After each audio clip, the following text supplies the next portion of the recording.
Welcome to Anbar in Focus, bringing you this month's top news from around the province. I'm Corporal Meg Murray. Earlier this month, Marines and sailors with 2nd Marine Expeditionary Force Forward assumed responsibility for Multinational Force West. Corporal Tria Pendraki was in attendance at the Transfer of Authority ceremony. It was time once again for the 1st Marine Expeditionary Force Forward to close another chapter in Operation Iraqi Freedom, only for 2nd Marine Expeditionary Force Forward to begin anew. Major General John F. Kelly successfully led the service members of 1 MEF Forward through a year-long tour in the Anbar province. He officially handed control of Multinational Forces West over to Major General R.T. Tryon during a transfer of authority ceremony aboard Al-Assad Air Base Monday, February 9th. Marines from both 1st and 2nd MEF Forward, along with civilian workers and Iraqi officials, gathered at the base theater for the ceremony. After the transfer of the colors, Kelly delivered his closing remarks on his time spent as the commanding general for 1 MEF Forward. Those of us who came here and put our lives on the line had the noblest of intentions, and we remember these intentions today in our every action. Reasons only the American military, only Western militaries would march forward to do with happy hearts and without regard for their own lives or well-being. Not for land, not for oil, not for prestige or for anything else other than our country's security and another people's freedom. Tryon also addressed the audience with his plans for the Marines and sailors of 2 MEF Forward as they begin their 13-month tour in the Anbar province. Today we turn the page and we begin to write a new chapter in Operation Iraqi Freedom. And as we do so, we will go forward with honor, courage, and commitment, and we will accomplish our mission and more. And we will demonstrate by our actions to the people of Anbar and Iraq that there is truly no better friend than those Marines, sailors, soldiers, airmen, and civilians of Multinational Force West. For MNF West, I'm Corporal Tria Pendraki. In other news, Marines and sailors aboard Al-Assad Air Base rededicated a memorial as a tribute to a Marine who lost his life there. Staff Sergeant Jason Price has the story. Corporal Andrew Brownfield, stationed at 29 Palms, California, left for Iraq early February 2004 and died 1 month later in a mortar attack at Al-Assad Air Base. Shortly after, Governor Schwarzenegger issued this statement: "Maria and I want to send our prayers to Andrew's family and friends. Andrew answered the noble calling of the United States Marine Corps and gave his life in the service of his country. His effort will not be forgotten." And it wasn't.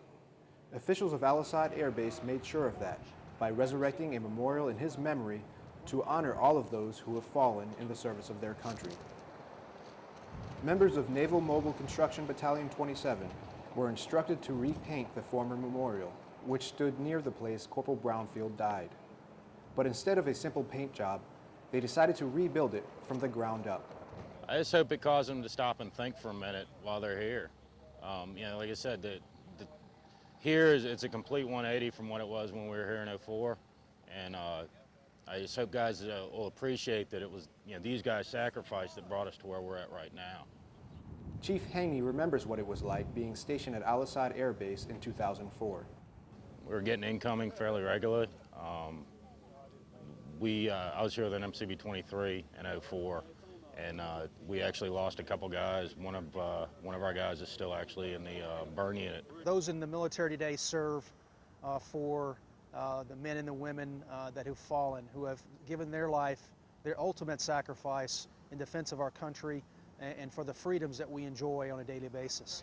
That monument is a dedication to those. Will serve as a reminder as you pass that they're never forgotten. Let it stand forever. And as long as there are service members here to maintain it, Memorial Lane will serve as a reminder of Corporal Brownfield's sacrifice and all others who have died in the service of our country. For MNF West Iraq, this is Marine Staff Sergeant Jason Price. Moving over to the border between Iraq and Jordan, Brigadier General John E. Whistler recently took a trip to the port of entry Trabeel, where local government officials held a demonstration of their independence. Corporal Tria Pendraki takes us there.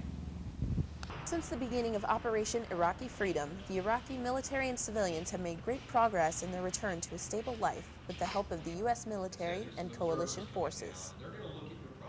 Deputy Commanding General of Multinational Force West, Brigadier General John E. Whistler, accompanied by several leaders from MNF West, paid visit to the port of entry Tribile to see some of the steps the local government has taken to secure the border they share with Jordan. The POE Tribile was once a gateway for smugglers to bring illegal items into Iraq from Jordan.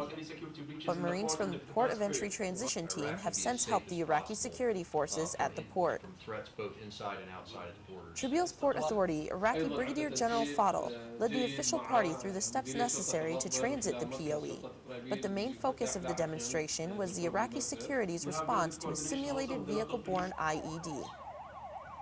With minimal help from the Poet Marines, the Iraqis conducted a full drill to combat possible acts of terrorism at the POE into Iraq. Whistler shared his opinion of the demonstration with the official party and the leaders from the Iraqi security forces. This was a tremendous opportunity for me to see in action the operations, the ability for this port of entry team at Tribile, a joint operation across all elements of the Iraqi security forces. After the demonstration, Fadl led the party through the POE to show several security measures they have taken to ensure they can operate with little to no help from outside military. Whistler presented Fadl with a token of appreciation from MNF West for their ongoing efforts to return to a normal way of life for the Iraqi people. Remember us and the For hard work MNF West Iraq, I'm Corporal Tria Pendraki. Finally, the Assistant Commandant of the Marine Corps paid a visit to Marines and sailors deployed to northern Iraq. Staff Sergeant Jason Price has more. A recent transfer of authority for Multinational Forces West marked the end of the 1st Marine Expeditionary Force Forward's tour in Iraq and the beginning of 2 MEF Forward's tour. Iraqi and military officials filled the seats of the Al-Assad Air Base Theater to observe the ceremony. But hundreds of miles away from the air conditioning and soft seats of the movie theater, Marines and sailors of the 1st Light Armored Reconnaissance Battalion celebrated in their own way with the Assistant Commandant of the Marine Corps. It's pretty exciting. Yeah, it's not every day when you get to see a 4-star general. We were excited. We had the Commandant and Sergeant Major of the Marine Corps come out around Christmas. And so to be able to meet the Assistant Commandant as well, it's definitely a Benny. General Amos, along with senior Marines from Washington, D.C., met eye to eye with the Marines and sailors to thank them for their hard work. We've sacrificed a lot as Marines and as sailors and soldiers in the Anbar province. And I've been telling them all week that it's been worth it. You take a look at the elections we've just had, and you think about the huge success, you think about the fact that we can drive on the highways now and it's normal. It's like driving on a highway someplace in the United States of America, and you walk down the streets of towns like Ramadi and Fallujah, and it's like walking in a town back in the United States. Kids come up, the place has become normal. This is historic, and they are part of writing history. And there'll be Marines at mess nights and birthday balls for years to come. They're going to raise their glass at the end of the evening and toast those Marines and sailors that went before them to write the history of the Anbar province. So that's what we've been telling them, and it's been a pleasure and it's been our honor to come back and just remind Marines of that. For MNF West Iraq, this is Marine Staff Sergeant Jason Price. That concludes this edition of Anbar in Focus. We leave you with this month's top operational photos from around the province. For MNF West, I'm Corporal Meg Murray.